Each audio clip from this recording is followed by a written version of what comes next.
Je vous présente Mark Miller, qui était régisseur de scène de Bob Marley pendant 3 ans. Il était tous les jours sur scène avec Bob, qui est un de ses meilleurs amis. Et il vient d'écrire un bouquin où il raconte ses souvenirs.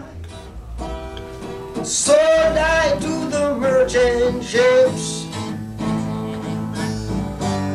minutes after day to kai, from the bottomless pit, but my hand. How did you meet Bob? I was in Canada with the Village people, and the promoter, yeah, I know, it's pretty funny. But I was there for 2 weeks with the Village people, and the promoter asked for some equipment for a band that was coming in called Bob Marley and the Wailers. And I never saw the group or heard of them before, and I rented them the equipment I had. How was it the first time you saw Bob? How did it happen? I was taking an amplifier in the dressing room for, you know, a tune-up amplifier. And I walked in the door, and all I could see was pot smoke and a bunch of guys sitting around with funny hair. And so I kind of was sniffing the room, and I plugged the amp in and tested the lead, and I was coiling the lead up on top like I normally do. And across the room there was a guy sitting back like this watching me. And I must have really been into the pot smoke, right? And this guy went, "Yo, you, come here." And so I walked over, and he said, "Well, you don't smoke?" And I kind of looked around at all these dreads looking at me, and I said, "Well, I don't have anything." So he said something to the guy next to him. The guy pulled out a bag of pot, and Bob tore some newspaper off that was on the counter and put the pot in there, and there you go. And after the show, I found out that guy was Bob Marley. So why did he decide to hire you? How did it happen? I don't know. I'm a crazy guy, I guess. I don't know. I do really well work. I work really well in music. I wasn't talented enough to become a guy who could play. I was just much more proficient at organizing things. And like Bob's stage, you could eat off it. It was so clean when he wanted to play. When he wanted to play, he just, you know, all the lines were away, and when Bob walked back and forth, he used to take his guitar off and hold it in the air, if you remember some of the old videos, and let it go.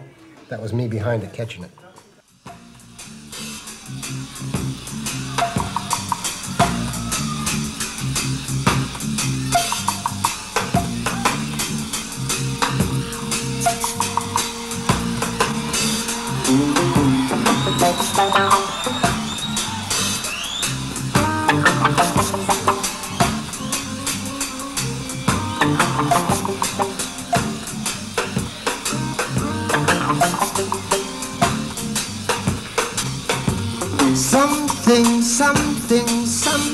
Something you don't want nobody to know about. You must have, Lord, something is wrong. Take me down. What you must have done something wrong. What was the best show you did? Oh man, they were all real good. Santa Barbara was real good, County Bowl. Without the tear gas, Zimbabwe was real good too. But there was a lot of really good shows, you know. The one at Madison Square Garden with the Commodores, the first night we played, Bob went on first. And when Bob was finished, everybody left.